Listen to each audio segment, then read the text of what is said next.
शं वरुणः शन्नो भवत्पर्यमा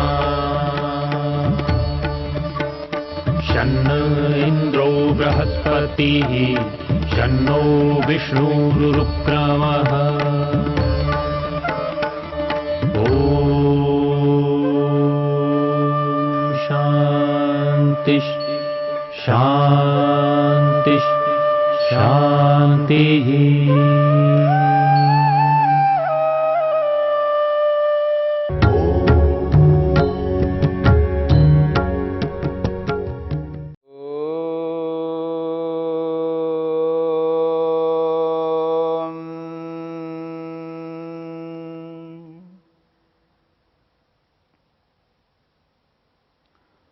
सती मूले तद विपाको जात्यायुर्भोगाः।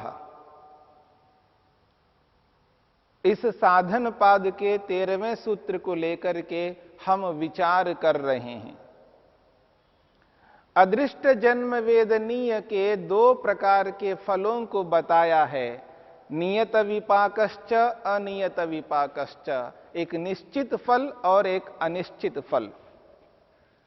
इनमें जो अनिश्चित फल है इसको लेकर के हम विचार कर रहे हैं। अनिश्चित फल की 3 प्रकार की गतियां बताइए। किए हुए कर्मों फल दिए बिना नष्ट हो जाते हैं, अर्थात विलुप्त हो जाते हैं, अदर्शन उनका हो जाता है, जिसे लेकर के हमने विचार किया है।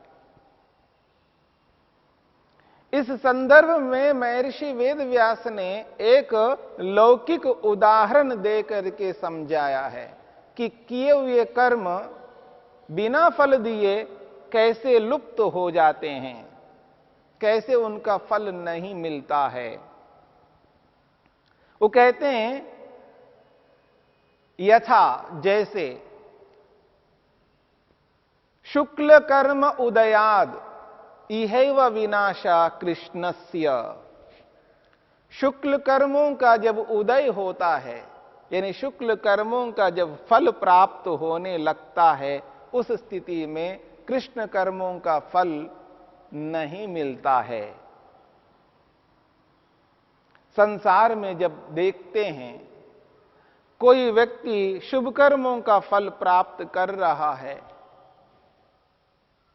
उसने ऐसे ऐसे शुभ कर्म किए हैं, उनका परिणाम उसको अच्छा फल मिल रहा है, उस स्थिति में वो जो उसके जो पाप कर्म हैं, उन पाप कर्मों का फल उस समय नहीं मिल रहा होता है। एक उदाहरण भी आपके समक्ष रखा था। किसी ने चोरी की है, और ऐसी चोरी की है, वह बहुत बड़ी चोरी है। 1 करोड़ रुपए की चोरी की, और उसमें से 1 रुपया भी उसने अपने लिए प्रयोग में नहीं लाया।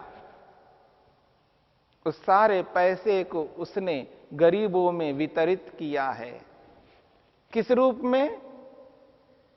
शिक्षा के लिए, उनके वस्त्रों के लिए, उनके पुस्तकों के लिए, उनके खाने पीने के लिए, उनके रहने के लिए उपकार किया है। एक ओर उसने गलत कर्म किया है, पाप कर्म किया है, और दूसरी ओर उसने पुण्य कर्म किया है, शुभ कर्म किया है। और वो जो शुभ कर्म है सबके सामने सबको दिखाई दे रहा है, और उसका परिणाम उसको सुख मिल रहा होता है। उसने ये जो कर्म किया है, शुभ कर्म किया है, उन बच्चों को जो शिक्षा प्रदान की जा रही है, उन बच्चों की ओर से, उन बच्चों के माता पिता की ओर से, उनको शिक्षा देने वाले शिक्षकों की ओर से और समाज की ओर से उसको प्रतिष्ठा मिल रही है, उसके जय जयकार हो रहे हैं, उसको मालाएं डाली जा रही हैं, उसको समाज देवता मान करके उसकी पूजा कर रहा है। शुक्ल कर्म उदयात, जब शुक्ल कर्म उदय हो जाता है, शुक्ल कर्म का फल मिलने लगता है तो उसका जो चोरी रूपी कर्म था वो दब जाता है, उसका फल अब उसको नहीं मिल रहा है। किसी को पकड़ में भी नहीं आया है कि इसने चोरी भी की है, लेकिन चोरी तो किया है उसने। अब वो जो फल है चोरी का वो अब नहीं मिलेगा, और जब तक वो इसको छुपा करके रखता है, जब तक पकड़ में नहीं आता है, तब तक उसको वो जो पुण्य कर्म किया था उसका फल मिल रहा होता है। और मान लीजिएगा पकड़ में ही नहीं आया तो वो रह जाता है। हां, ईश्वर की दृष्टि से वो पाप कर्म हैं और उसका फल निश्चित रूप से मिलेगा, लेकिन वर्तमान में नहीं मिल रहा है। इस दृष्टिकोण से देखा जाए तो ये शुक्ल कर्म, पुण्य कर्म, उसका जो फल जब प्राप्त होने लगता है तो कृष्ण कर्म जो है उसका जो फल है वो नहीं मिलता है। वो कृष्ण कर्म दब जाते हैं और शुभ कर्मों का फल वो प्राप्त कर रहा होता है। इसी प्रक्रिया के अनुसार वहां पर कृष्ण कर्मों का विनाश जो बताया जा रहा है, या पाप या पुण्य जिनका भी वो विनाश बताया है, वो इसी रूप में विनाश मानना चाहिए। जब उस व्यक्ति को, उस आत्मा को मुक्ति का जब सुख मिल रहा है तो इस पुण्य कर्मों का फल कैसे मिलेगा। एक और मुक्ति का सुख मिल रहा हो, मुक्त हुआ है, तो ऐसे व्यक्ति को, ऐसे आत्मा को अब उस पाप पुण्य रूपी कर्मों का फल कैसे मिलेगा। उसको तो मुक्ति का सुख मिल रहा है, इसी रूप में उसका विनाश है। जिस रूप में लोक में किसी ने पुण्य कर्म किया है, उससे पहले जो कृष्ण कर्म किया था, पाप कर्म किया था, अब वो दब जाता है, उस पुण्य कर्म का फल उसको मिल रहा होता है। और एक बात देखिएगा, उसने चोरियां की है, डाका डाली है, पता नहीं क्या क्या अनिष्ट किया है, अब वो देवता बन गया है, अच्छा आदमी बन गया है, वो समाज के लिए सेवा कर रहा है, तो वो जो पहले के कर्म थे, उसके जो पाप कर्म किए उसने, वो सब के सब दब जाएंगे। और वर्तमान में जो समाज के लिए वो पुण्य कर्म करता जा रहा है, समाज की सेवा करता जा रहा है, उसका फल मिलने लगता है और पहले वाला दब जाता है। आप देखेंगे जो व्यक्ति जंगलों में रह करके नाना प्रकार के दोष करता आया है और आज वो समाज में आकर के वो बड़ा आदमी बन जाता है, इलेक्शन लड़ जाता है, नेता बन जाता है, सबको पता था कि ये चोर था, डाकू था, और वो आज नेता बन गया और समाज के लिए सेवा करने लगा। वो जो सारा उसका इतिहास है जनता भूल जाती है और वो नेता बन करके समाज के लिए आज जो सेवा कर रहा है उसका प्रतिफल उसको मिल रहा होता है, और पहले वाला जो फल मिलना था वो अब उसको नहीं मिल रहा है। ऐसे समाज में हम देखते हैं। ये अलग बात है, उसके पहले के कर्मों का फल अवश्य मिलेगा, लेकिन अब वर्तमान में नहीं मिल रहा है। आज वो बड़ा व्यक्ति बन गया है।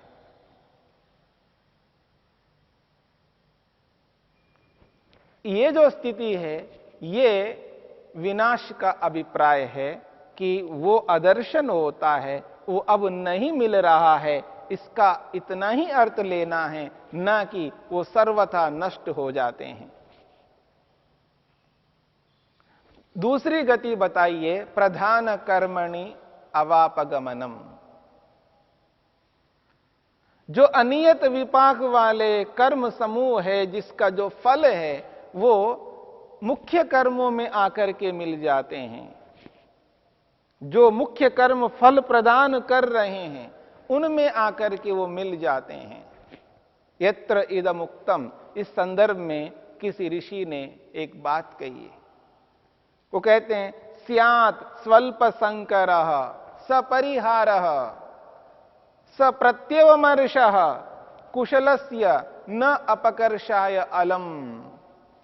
महर्षि वेदव्यास कहते हैं, वो कहते हैं स्यात् स्वल्प संकरः, जब कोई व्यक्ति पुण्य कर्मों का फल भोग रहा है, अच्छा ही अच्छा कर्म कर रहा है, अच्छा फल भोग रहा है, उसके बीच में वो संकर उत्पन्न करता है, कष्ट उत्पन्न करता है, दुख पहुंचा देता है। वो जो मुख्य कर्म चल रहा है, पुण्य कर्म चल रहे हैं, और पुण्य कर्मों का जो फल भोग रहा है व्यक्ति, उस बीच में उसको दुख आ जाता है। स्या स्वल्प संकरः, वो थोड़ा दुख पैदा करेगा। व्यक्ति अच्छा सुख भोग रहा है, सबको वो सुख दे रहा है, स्वयं सुखी हो रहा है, उस बीच में उसको पता लगता है कि फैक्ट्री में आग लग गई। एक उदाहरण दे रहा हूं। अब फैक्ट्री में आग लग गई, बड़ा सुख चल रहा था, सब कुछ हो गया, आनंदित हो रहे हैं, सब प्रसन्न हो रहे हैं, और उसको सूचना मिलती है फैक्ट्री में आग लग गई। दुख तो है, दुख तो आया है, आग को बुझा दिया गया है, नुकसान बहुत कम हुआ है, शीघ्रता से उसको संभाल लिया गया है, लेकिन थोड़ा सा दुख तो बीच में आ गया है। आग बुझ गई है, आग बुझ गई है और उसको संभाल लिया है, थोड़ा बहुत नुकसान हो गया है। स्यात् स्वल्प संकरः, वो थोड़ा सा संकर पैदा कर दिया है। जो अच्छा चल रहा था उस बीच में वो आकर के थोड़ा सा कष्ट उत्पन्न किया है। सपरिहारः, उसका परिहार किया जा सकता है। उसने ऐसे साधनों को वहां पर बना के रखा है, कभी ऐसा हो जाए, आग लग जाए, ऐसी परिस्थिति आ जाए तो तत्काल उसका समाधान कर सके। सपरिहारः, उसका समाधान उसने किया है, उसका परिहार किया है और आग को बुझा दी गया, आग को बुझा दी गई, उसको संभाल लिया है। सपरिहारा, उसका समाधान किया जा सकता है, क्योंकि बहुत सुलझा हुआ व्यक्ति है, साधन संपन्न है, सारी व्यवस्थाएं की है। अगर थोड़ा बहुत कष्ट आ भी जाता है तो उसको वो समाधान कर लेता है। यह है सपरिहारः। और सप्रत्यवमर्ष, वो सहन करने योग्य है। प्रत्यवमर्श कहते हैं सहन करना। और जो कष्ट आया है, थोड़ा आया है, और वो सहन करने योग्य होता है, उसने सहन कर लिया है, उस नुकसान को उसने सहन किया है, उसको पी गया है, कोई बात नहीं, आगे चल करके और अच्छा करेंगे, और मेहनत करेंगे, उद्यम करेंगे। सप्रत्यवमर्षः, उसको उसने सहन कर लिया है। कुशलस्य न अपकर्षाय अलम, मेरे इतने शुभ कर्म हैं, मेरे इतने अच्छे शुभ कर्म हैं, उन शुभ कर्मों को वो नष्ट नहीं कर सकता। वो पाप कर्म का फल आकर के शुभ कर्म के फल को वो समाप्त नहीं कर सकता। अपकर्षाय न अलम, वो उस सुख को नष्ट नहीं कर सकता। एक उदाहरण दिया था, एक व्यक्ति खीर खा रहा है, बहुत अच्छी है, और वो जो खीर खा रहा था तो खाते खाते बीच में एक कंकर आ गया, और जैसे उसने चबाया, खट आवाज आई, दांतों में चुभ गया वो कंकर। कष्ट तो होगा, लेकिन थोड़ा कष्ट होगा। स्वल्प संकरः, वो बहुत कष्ट नहीं देता, बहुत थोड़ा कष्ट देता है। सपरिहारा, उसका परिहार भी करता है, उसका समाधान भी करता है, वो निकाल देता है। जो मुंह में था उसको निकाल करके हटा दिया है, फिर वापस खीर खा रहा है व्यक्ति,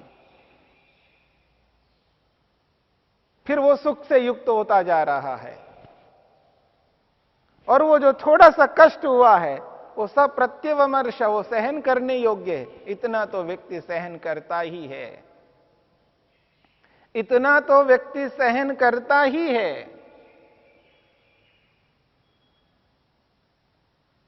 मान लीजिएगा अच्छा भोजन उसके सामने है और एक बाल उसके अंदर गिर गया, उसको हटा दिया। बाल को देख करके उसको कष्ट तो होता है, पीड़ा तो होती है, पर वो बहुत कम पीड़ा होती है, बहुत कष्ट नहीं होता है, बहुत थोड़ा कष्ट होता है। और उसका परिहार करता है, उसका समाधान करता है, वो निकाल देता है। हो गया, परिहार हो गया है, सहन करने योग्य है वो। तो इस रूप में वो थोड़ा कष्ट प्रदान करने वाला होता है। प्रधान कर्मणि अवापगमनम, मुख्य कर्म में आकर के वो मिल जाता है। और मुख्य कर्म सुखों का चल रहा है, सुख रूपी फल चल रहे हैं, तो उसके बीच में दुख रूपी फल आ जाता है, तो वो फल थोड़ा कष्ट देने वाला होता है, सहन करने योग्य होता है। वो इस बात को जानता है, कुशलम में बहु अन्यदस्ति, मेरे कुशल कर्म, मेरे पुण्य कर्म बहुत हैं। अगर थोड़ा बहुत कष्ट आ भी गया है तो उसको मैं सहन कर लूंगा और अधिक पुण्य कर्म करता जाऊंगा, जिससे आगे चल करके मैं और अधिक सुख को प्राप्त कर सकता हूं। उसे ये बोध रहता है कि ये जो कष्ट आया है, ये जो संकट आ गया है, ये जो मुसीबत आ गई है, ये जो समस्या आ गई है, इसका समाधान मैं कर लूंगा, क्योंकि मेरे पास पुण्य बहुत है, मैंने बहुत अच्छे कर्म किए हैं और उन अच्छे कर्मों का फल मेरे को निश्चित रूप से मिलेगा, मैं सुखमय जीवन बिताऊंगा। ये जो मुसीबत आई है ये निकल जाएगी, इसका समाधान मैं कर लूंगा। इसलिए व्यक्ति और अधिक पुण्य कर्म करता हुआ, और अधिक मेहनत पुरुषार्थ करता हुआ आगे बढ़ता जाता है। यह है दूसरी गति अनियत विपाक की। अनियत विपाक की यह दूसरी गति है, मुख्य धारा में आकर के वो मिल जाते हैं। जो मुख्य धारा शुभ कर्मों की चल रही हो, उसमें आकर के वो अशुभ कर्म मिल जाते हैं, उन अशुभ कर्मों का फल मिल जाता है। अथवा जो मुख्य धारा पाप कर्मों की चल रही है, पाप फल की चल रही है, उसमें वो शुभ कर्म भी आकर के मिल जाते हैं। दोनों स्थितियां हैं। इन दोनों स्थितियों को और अच्छे ढंग से हमें समझने की चेष्टा करनी है। ये अनियत विपाक की दूसरी गति है।